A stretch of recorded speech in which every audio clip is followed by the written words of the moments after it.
Closing arguments underway in the trial of the alleged mastermind behind the killing of Memphis rapper Young Dolph. And soon the case will be in the hands of the jury. But before wrapping up the trial of Hernandez Govan, several witnesses were called up. The man on trial also made his way to the witness stand, but not to testify. WREG's Jarita Patterson explains.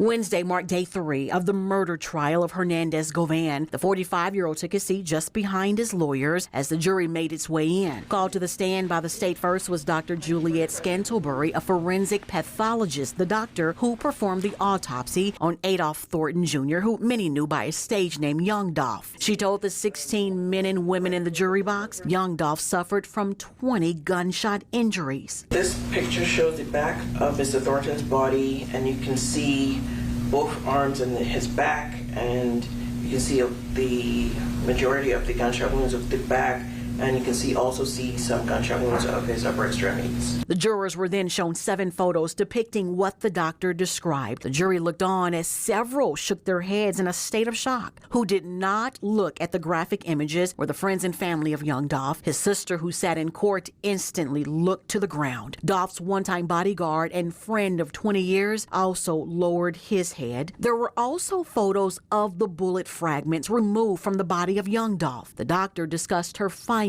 and the manner of death. Dr. Scantlebury, within a reasonable degree of medical certainty, did you render an opinion as to Mr. Thornton's cause of death? I did. And what was that opinion? Gunshot wounds of the head, neck, and torso. And did you render an opinion as to the manner of death? I did.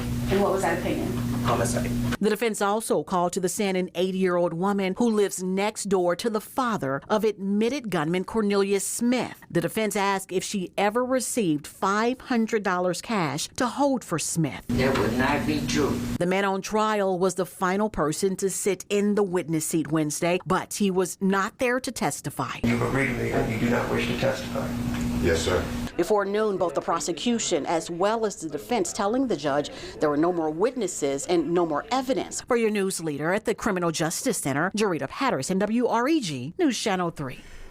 And our Team 3 coverage continues throughout the day on air and online at WREG.com.